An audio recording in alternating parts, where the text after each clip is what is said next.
Hello there guys, welcome to another of my live videos, and on this video there is lots to negotiate about. I am going to be giving you an update on some more transfer news, keeping you up to date of what players are linked with Manchester United like I do on a regular basis. Now, reportedly, Manchester United have got around 4 strikers on their agenda for the summer transfer window. But the question is, which striker will Manchester United sign when the transfer window does reopen now? Because we definitely do need a striker.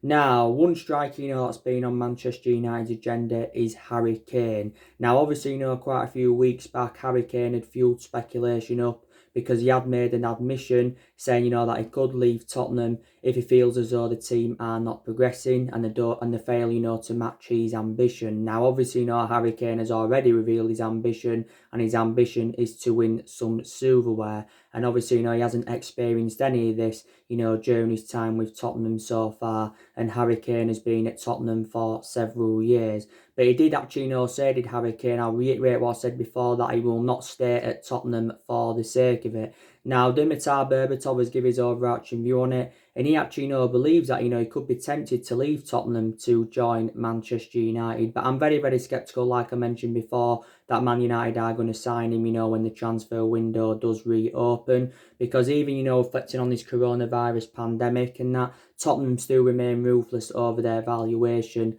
Tottenham have said, they want at least £150 million for Kane. Some media outlets said, they wanted up to £200 million for the player. And I'm very sceptical that Manchester United are going to pay that. Because, we're getting a transfer budget of around £150 million. That's what Ole Gunnar Solsjaker has got to spend. So I can't see, as getting Harry Kane on the board, to be quite honest with you. But I still believe, that he will end up leaving Tottenham. Now, also, Juventus and Man City have expressed their interest in him. Real Madrid, obviously, have been long admirers of the player, and I think there's more chance of him going to Real Madrid or Juventus than him either going to Man United or Man City.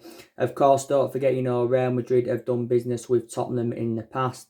Don't forget they got Gareth Bale from them back in 2013 for around £85 million. I think that was a record signing then. And they also got Luka Modric off Tottenham, did Real Madrid. But Real Madrid in general anyway have recruited a lot of Premier League players in since 2000. But obviously, Real Madrid have lost a few of their imperative players. Don't forget they lost Ronaldo back in the summer of 2018 to Juventus. I think they got around, was it €100 million or something like that.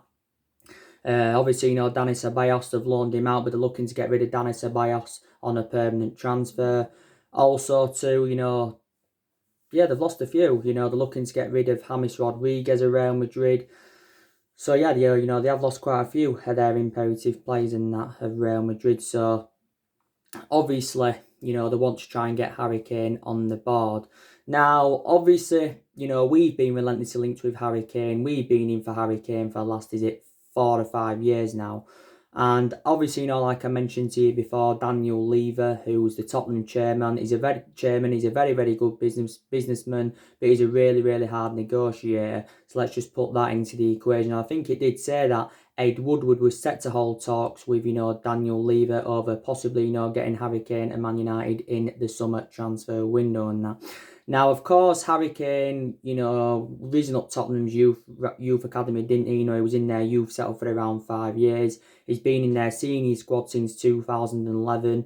And Kane is actually, Tottenham's third highest goal scorer in their history, because Kane has 181 goals in 261 appearances in all competitions. And in just under 200 Premier League appearances, he's got around 136 goals as a player. Now, back in the summer of 2018, Kane committed his long-term future with Tottenham because he had signed a new 6-year contract worth around £200,000 a week. Now, as it stands at the moment, he's got 4 years remaining on his current contract. Now, obviously, Kane has been out with a hamstring problem since New Year's Day. And the positive is, from the Tottenham perspective, that, when the season does eventually resume, Harry Kane, should be back in action. Kane is 26 years of age, 27, so he has still got a lot of years ahead of him. Don't forget, he's also had quite a few loan spells as Harry Kane. Obviously, he got loaned out to Leyton Orient, Millwall, Norwich, and I think Leicester. So yeah, he's had quite a few loan spells as the player. But Tottenham will try and do everything they can to try and convince him to stay. Obviously, Tottenham can't win out in terms of silverware, obviously, this season because they're not in the FA Cup and they're not in the Champions League. So Tottenham, will need to try and progress next year if they want to try and convince Harry Kane to stay in that. But like I mentioned, Tottenham, have lost a few of their imperative players, revert back to the January transfer window, lost Christian Eriksen, he endured 7 years with Tottenham, so he was a long-serving player, was Christian Eriksen. Obviously, he joined Inter Milan. They lost Danny Rose and that did Tottenham, so they want to do everything they can, to try and convince Harry Kane to stay. Don't forget, we've done business with Tottenham in the past, obviously we got Dimitar Berbatov off them, Michael Carrick off them. Michael Carrick endured around 12 years at Manchester United. Now he's one of the coaching assistants and that. But I'm very, very sceptical that Man United will sign Harry Kane. But he is still on our agenda anyway. But, I think there's a chance of him going to Real Madrid. I think he'd be excited about playing under Zinedine Zidane's guidance. Real Madrid, did recruit around 6 players in last summer. And they spent, between 200 to 300 million pounds on them. There's also been talks actually, Gareth Bale could make a return back to Tottenham of, Harry Kane going to Real Madrid. But, we will see what happens anyway. So he is one striker on our agenda. Now, another striker on our agenda is Erling Haaland. Now, I've been talking with you guys about Erling Haaland on a regular basis. Now, earlier on this week, Erling Haaland, was talking a lot about Solsjaker. He was actually backing Ole Gunnar Solskjaer. And Erling Haaland revealed how Solskjaer, got him to be an expert finisher, but he's thanked Solskjaer, for teaching him. Because obviously, revert back to 3 years ago now, was it, Solskjaer was the one that gave Erling Haaland his debut, when he was at Molde. And I think he was just the age of 16, Erling Haaland, when he got given his debut and that. And it's a shame, that we didn't get Erling Haaland back in the January transfer window because I think, he would have been an Ole Gunnar Solskjaer type signing because Ole Gunnar Solskjaer knows the player really, really well. So Solskjaer was keen on a reunion with the player. Now, it actually says though that we have reignited our interest now in Erling Haaland. Also to Real Madrid are keen on the player. I think it's been revealed that he's got around a £63 million release clause in his contract with Borussia Dortmund. Erling Haaland did join Borussia Dortmund back in the January transfer window. Borussia Dortmund got him for around, £17 million. So he was a cheap solution. So that's another main explanation why it was a shame. It was a shame that we didn't get Erling Haaland on the board. But I've got to say, since he joined Borussia Dortmund, he's done really, really well. I think he's got 12 goals in his last 11 games. He's got 40 goals this season in total, including the goals he scored, during his time with Red Bull Salzburg, the player. But Erling Haaland's father, Alf-Inge Haaland, he came out the other week and gave a couple of main explanations why his move to Man United didn't materialise. It's because, as you all know, there's been a lot of uncertainty over Ole Gunnar Solskjaer's future. Obviously, we had no Champions League football to offer him. And, Alf-Inge Haaland just felt as though we didn't want Erling Haaland enough.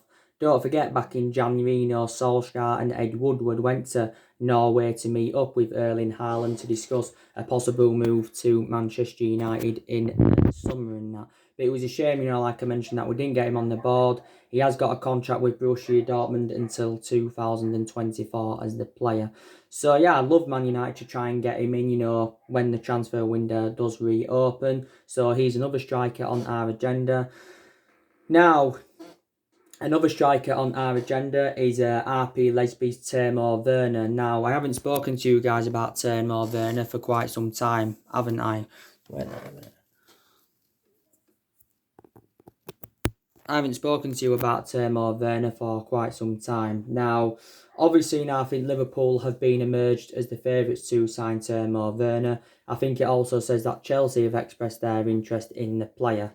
Now, I think Timo Werner, did reveal that, if he was to leave RP Leipzig, his ambition, would be to go join Liverpool because was it back in February? He was talking a lot about Liverpool. This is coming from Sky in Germany, I think. He said, he's very impressed, of how Liverpool have done.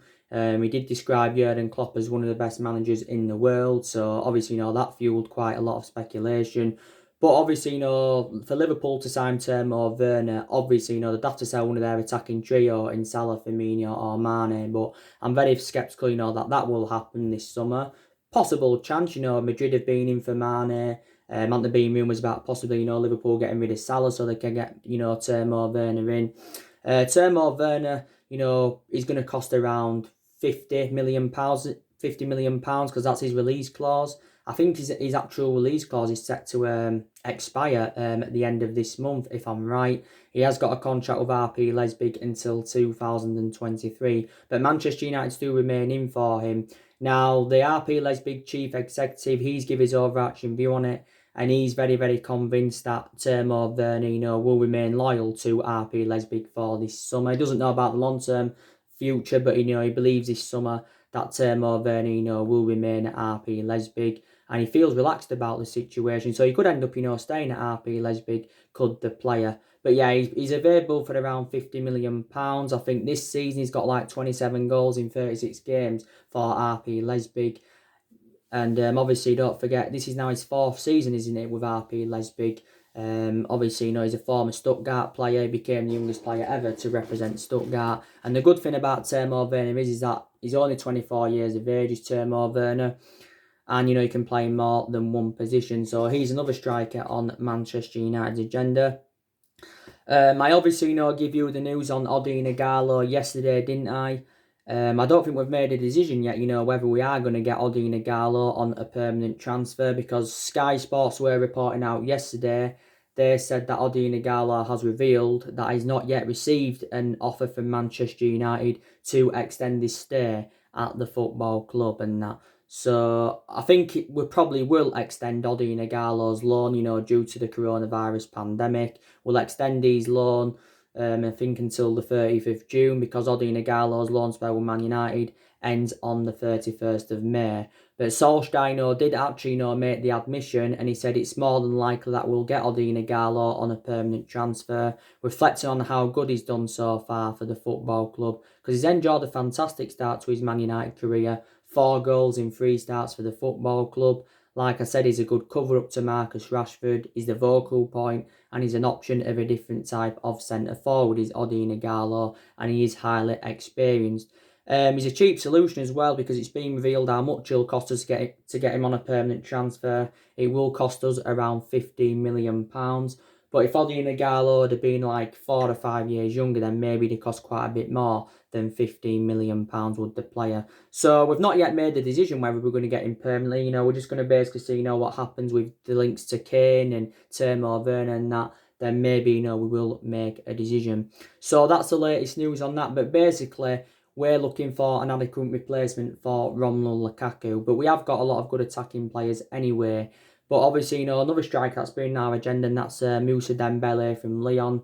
I don't see him coming in now. So yeah, there's around 4 strikers on our agenda. But I don't think, Manchester United will get Harry Kane, revert back to what I said. But I like, what Ole Gunnar Solsjaker came out and said the other day, like he updated you. He's revealed his brutal transfer plan. And, he insists we will explore the transfer market, when the transfer window does reopen. So what Solskjaer means in that aspect is that he thinks, we can get, the players that we want in, when the transfer window does reopen. And I think one of the main explanations for all this is because, as you all know, a lot of teams are under financial pressure, due to this coronavirus. So reflecting on that, teams will have to offload some of their players. And obviously, some players have had their wages cut by around 30% and stuff like that. But I think if we can, get qualification for the Champions League, then we can definitely, get the right players into the football club. Obviously, don't forget back in September, Solskjaer did agree with my feeling, the areas where he wants to strengthen up. He said he wants a centre-forward, he wants a right winger, and he's also in search for a midfielder. And there's also some reports emerging out saying that Solskjaer does want a centre-half. So this is what it basically said. And yeah, Solskjaer, says in general anyway, he wants to make around 4 signings in the summer, because he believes that's how many signings Man United do need to become title contenders next season. I think a lot of people are excited about Ole Gunnar Solskjaer's transfer strategy, because his transfer strategy is to recruit young players in, like he did do last summer. But we've got a lot of young players in the squad now. A lot of the players we're in for, I've actually British. Solskjaer, of course, has recruited five players in so far and spent around £220 million, and he's enjoyed 3 transfer windows. But 3 of the 5 players he recruited in obviously are British, because James is British, Bissaka's British, and Harry Maguire's British and that. But yeah, Solskjaer is going to be backed, because this got confirmed before the coronavirus pandemic. So he's got the backing of the Glazers, and he's also got the backing of Ed Woodward. So obviously, that's very, very good. But Solskjaer's still here if Solskjaer's here in the summer transfer window, whenever it resumes, then it will be his 4th transfer window as Manchester United manager in that. By the way, I want to give you some news on Jadon Sancho. More positivity has come out regarding Jadon Sancho. To be quite honest with you, I think he's going to be our first signing when the transfer window does reopen. So Jadon Sancho at Man United now is looking very, very imminent. I've just been reading the Daily Express, and they've actually said that apparently yesterday Jadon Sancho was playing FIFA 20, with Marcus Rashford. And obviously, like I said, they have got a good friendship of Jadon Sancho and Marcus Rashford and that. And Jadon Sancho said that's one of the main explanations why he wants to come to the club, is because of the friendship he has got with Marcus Rashford. Now, Rashford did reveal himself, that he wants Jadon Sancho to join Manchester United next season. But so Jadon Sancho, does definitely, want to come to Manchester United. The narrative, that were coming out, though, the other day were totally comparison, because it actually, said that Jadon Sancho didn't want to move to Manchester United, and it said his preference would be a move to Real Madrid or Barcelona, because he feels as though that he's got a greater chance of, winning the Ballon d'Or. But I honestly believe Man United can get Jadon Sancho in the summer transfer window. Paul Merson, he's come out and give his verdict on it, and he doesn't think Man United will pay up to £100 million for Jadon Sancho. Borussia Dortmund have confirmed anyway they want at least £100 million. We'll probably end up paying £120 million for the player. But either figure, is going to make Jadon Sancho a record signing in the Premier League, and it's also going to make him our most expensive signing and the most expensive player in British history. There's a few numbers, that Jadon Sancho could fulfill if he comes to United. I think, Man United will probably offer him the number 7 more than likely, because I think he'll operate very, very well in the number 7. And like I mentioned before, we've had a lot of good number 7s up and down the generations. We really, really have. But our recent number 7s haven't been too good. We've had a few alternative, who we could get in if we don't get Jadon Sancho, but I think we are going to get Jadon Sancho anyway. We've been working on his contract for a couple of months now, like Fabrizio Romano broke out a couple of weeks ago and that. Fabrizio Romano tends to be close to United and is a very reliable Italian journalist, Don't forget he broke out the news on Paul Pogba recently, saying that Paul Pogba's got no intentions of buying out the remainder of his contract. Duncan Castles, don't forget he broke out the news with Maguire. He also broke out the news about Sancho back in February, saying that Man United have emerged as the favourites to sign him and that. But I think, we're willing to make Jadon Sancho our best player, because we're willing to offer Jadon Sancho around £400,000 a week. But, we get him on the board, I'd be very, very excited, because I think he'll go well alongside Rashford and Anthony Martial in our attacking line, and he'll be probably, one of the club's best attacks. If we can get Jadon Sancho on the board. And the beneficial thing is as well, that he has played in the Premier League. Obviously he's predominantly a right winger, and Manchester United are in search for a right winger. Chelsea, I do believe, are still in for Jadon Sancho. Liverpool are also, I think, still in for Jadon Sancho.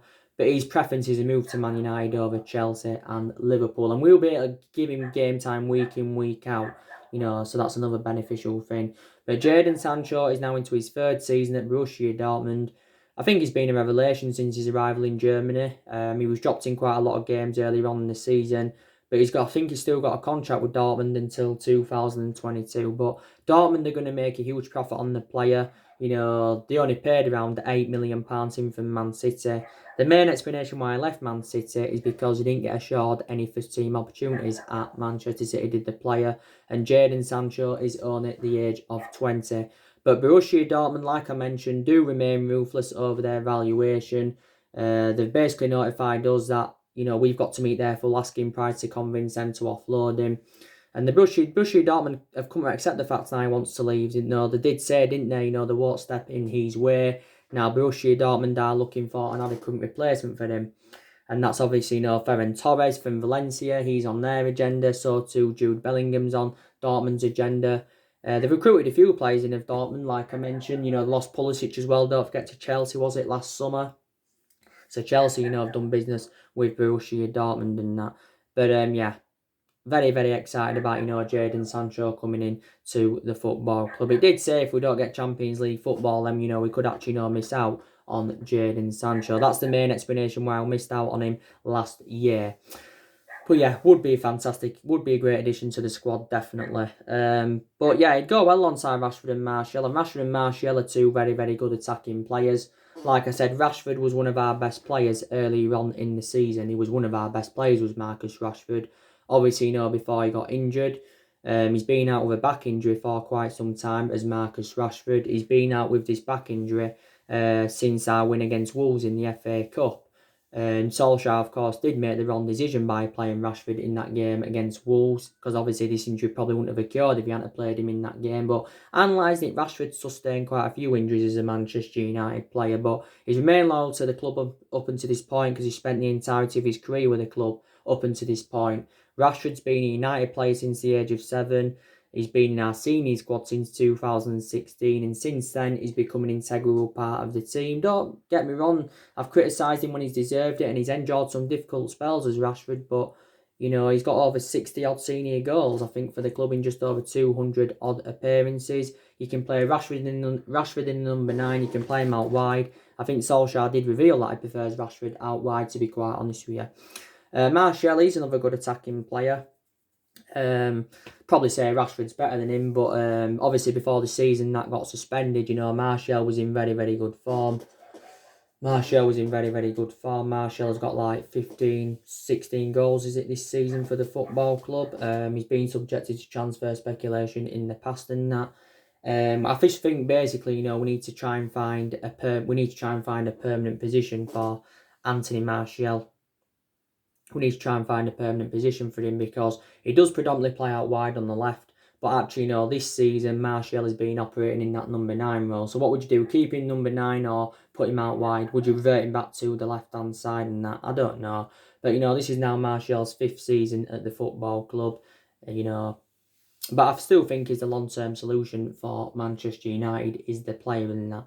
So, yeah, we have got a lot of good attacking players, like I mentioned. But, you know, I think it's definitely, you know, Bruno Fernandes that's made the difference in this team. Very, very good attacking player for us. Bruno Fernandes has enjoyed a fantastic start to his Manchester United career. Bruno Fernandes has, 3 goals? Is it 3 or 4 assists already? Basically, you know, we've been urged to build a team around Bruno Fernandes, and Man United paid £68 million for him with add-ons included. Very, very good player though. Definitely making a difference in the team, Bruno Fernandes. I think he recently gave an interview, you know, to explain, you know, what convinced him to come to Man United. Probably because of the faith that Ole Gunnar Solskjaer had in him. But definitely, you know, the best player we have recruited in since the Alex Ferguson era. Very instrumental, decision-making, very, very good.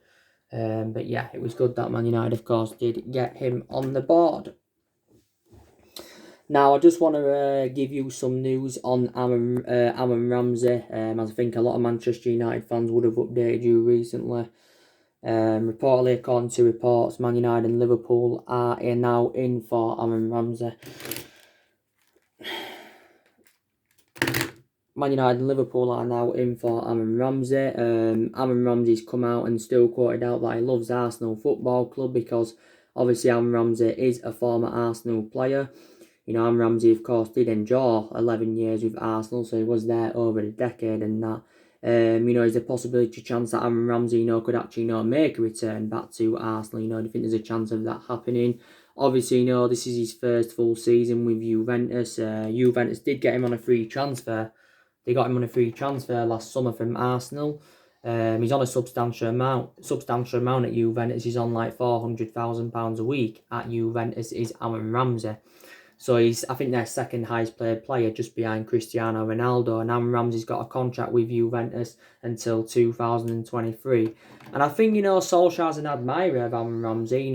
He likes Aaron Ramsey because I think it's reflecting on his good pedigree that he's got in the Premier League. Because he did really, really well during his time with Arsenal. He won about 3 FA Cups. I think scored in 2 of their finals, was it, if I'm right? He won quite a few FA Cups with them. He made 262 appearances in the Premier League and scored 40 goals and over 300 appearances in all competitions. We came close to getting Aaron Ramsey back in 2008 from Cardiff. This is before he joined Arsenal, but obviously, no, we didn't get him. Now, Aaron Ramsey is 29 years of age. He's predominantly a box-to-box midfielder, but you can also put him on the left and you can also put him on the right. So his versatility is very, very good. And I think it'd be beneficial for his career if he was to, come and reunite in the Premier League. So do you think, Man United have got a chance of getting Aaron Ramsey?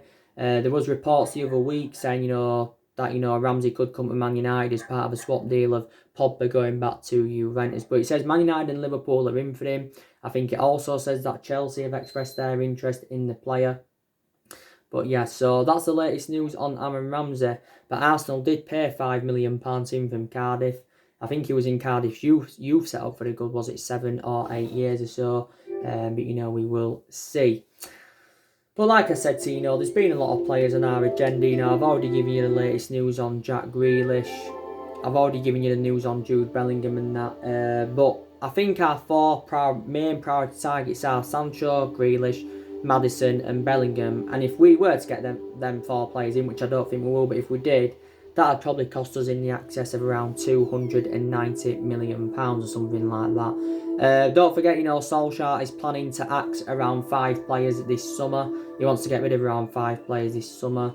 Because obviously, we get rid of players, then obviously, our transfer budget will increase.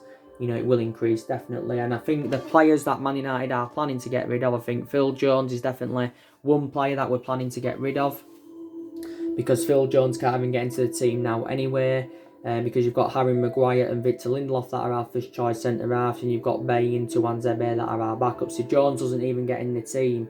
Jones has been here since the Ferguson era, and he has been a long-serving player at the football club as Phil Jones. So I can see us getting rid of him. I think we'll get rid of Lingard, we'll get rid of Andres Pereira, because they are now 2 liabilities. Lingard's found game time very, very difficult since the arrival of Bruno Fernandes, and Pereira's found game time hard since McTominay came back. But Pereira only became a regular in the first team last season anyway. But his liabilities, Pereira.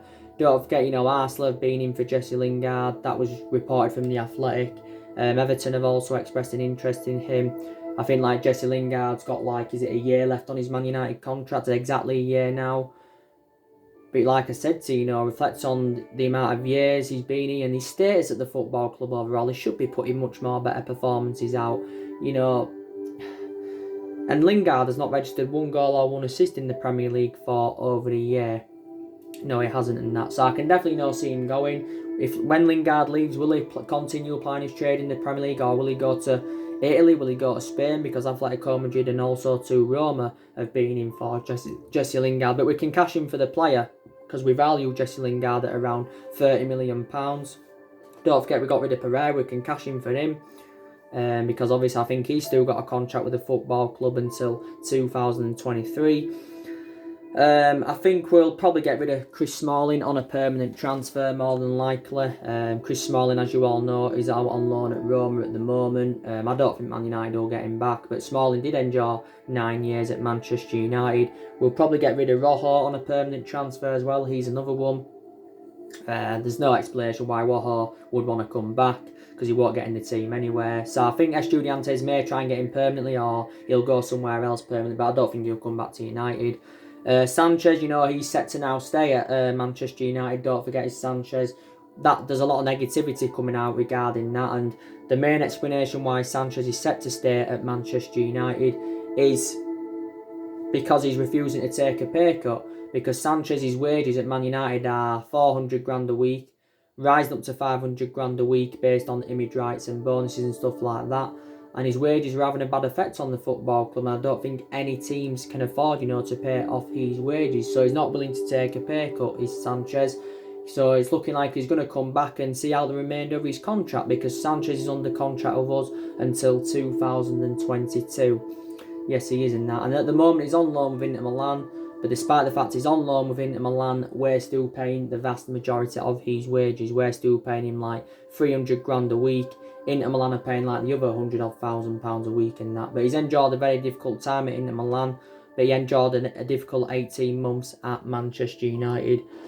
Paul Merson, by the way, like I said to you yesterday, he's come out and give his verdict on, Sanchez returning to Man United. And, he thinks that, Sanchez should return and he should be given a second chance at the club.